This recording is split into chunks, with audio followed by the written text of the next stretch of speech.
વિદ્યાર્થીઓના આંતરિક વિકાસ તેમજ આત્મવિશ્વાસ વધારવા માટે સ્ટેજ પરફોર્મન્સ ખૂબ જ જરૂરી હોય છે ત્યારે અમદાવાદમાં આવેલા એઈએસ કેમ્પસ સંચાલિત એજી પ્રાઇમરીના 800થી વધુ વિદ્યાર્થીઓ દ્વારા ટાગોર હોલ ખાતે એન્યુઅલ ફંક્શનમાં વિવિધ દેશભક્તિ તેમજ અન્ય ગીતો પર પરફોર્મન્સ આપવામાં આવ્યું હતું અને આ કાર્યક્રમમાં અમદાવાદના ડીઓએ પણ ખાસ ઉપસ્થિતિ આપી હતી।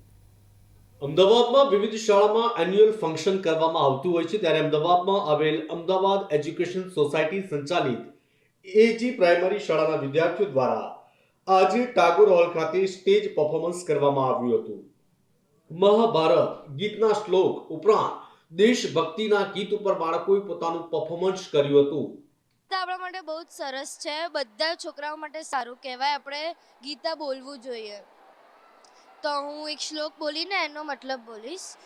શ્રી ભગવાન ઉવાચ સંન્યાસ કર્મયોગશ્ચ નિશ્રેયસકરાવુભૌ તયોસ્તુ કર્મ સંન્યાસાત કર્મયોગો વિશેષ્યતે। ભગવાન એવું કહે છે આપણને કે આપણે કર્મયોગ અને કર્મ સંન્યાસ બંને એક લક્ષ્ય ગોલની તરફ લઈ જાય છે, પણ કર્મયોગ કર્મ સંન્યાસથી વધારે શ્રેષ્ઠ છે, ઇમ્પોર્ટન્ટ છે। આજના અમારા વાર્ષિક મહોત્સવમાં અંદાજે 850 સ્ટુડન્ટ્સ જે સ્ટાન્ડર્ડ 1 to 8ના હતા અને એ થીમ જે હતું એ એથેનિયમ હતું, તેના ઉપર અલગ અલગ આઇટમ તે લોકોએ પ્રસ્તુત કરેલી હતી। શાળામાં બાળકોની મહત્વાકાંક્ષા વધારવા માટે શાળા દ્વારા કરવામાં આવતા આ વાર્ષિક ઉત્સવ ખૂબ જરૂરી છે। આવા વાર્ષિક ઉત્સવથી બાળકમાં રહેલી આંતરિક ખૂબી અને સ્ટેજ ફોબિયા બહાર નીકળી શકે છે। ત્યારે દેશભક્તિના ગીતો બાળકના મનોપટ પર આપણા દેશના જવાનો માટે તેમનો દ્રષ્ટિકોણ બદલી શકે છે અને પોતાની અંદર દેશભક્તિનો જુસ્સો વધારી શકે છે। અમારા જે એક તો મેઇન કોરિયોગ્રાફર હોય છે એ બહુ સારા લે છે હંમેશા સ્કૂલવાળાઓ, એટલે બહુ સારો એનર્જેટિક ડાન્સ થાય છે। અને એન્યુઅલ ફંક્શનની વાત કરું તો આ બીજી કે ત્રીજી વખત થયું છે અને આવું એન્યુઅલ ફંક્શન હર 2 વર્ષે થવું જોઈએ। અને એન્યુઅલ ફંક્શન અમારો ટાગોર હોલમાં જે બહુ મોટો હોલ છે, જે અમારા ડાન્સ માટે બી બહુ સારો છે।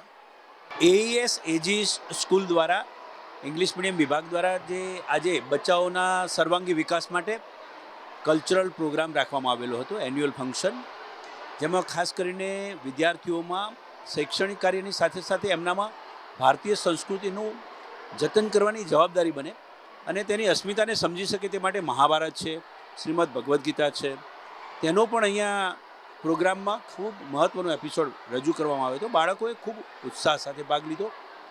બાળકોમાં રહેલી જે શક્તિ છે એ બહાર લાવવા માટેનું આ જે સુંદર પ્લેટફોર્મ જે આપવામાં આવ્યું તે માટે ખરેખર એઈએસ અને એજી સ્કૂલ જે છે એને હું ધન્યવાદ પાઠવું છું।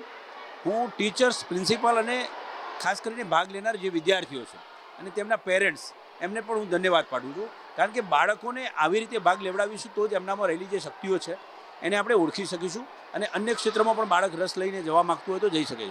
આમાં અન્ય ઘણી બધી એવી થીમ હતી જે સ્પોર્ટ્સ રિલેટેડ પણ હતું, જેને કહી શકાય કે બાળકને સ્પોર્ટ્સમાં ઇન્ટરેસ્ટ છે તો પણ કલ્ચરલમાં કેવી રીતે સ્પોર્ટ્સ દ્વારા એ આખો જે એપિસોડ રજૂ કરવામાં આવ્યા હતા એ જોવા મળ્યા। તો હું સમગ્ર ટીમને અને આખી જે કોરિયોગ્રાફીની ટીમ હશે એને પણ હું ધન્યવાદ પાઠવવા માંગુ છું। શાળાના બાળકો દ્વારા કરવામાં આવેલ આ પરફોર્મન્સને લઈને વિદ્યાર્થીઓ તેમજ વાલીઓમાં પણ ઉત્સાહનો માહોલ જોવા મળ્યો હતો। સાથે અમદાવાદ ડીઓ દ્વારા પણ જણાવવામાં આવ્યું કે આવા કાર્યક્રમ બાળકો માટે ખૂબ જ જરૂરી અને મહત્વપૂર્ણ બની રહે છે, તેથી તમામ શાળાઓએ આ પ્રકારના કાર્યક્રમનું આયોજન કરવું જોઈએ।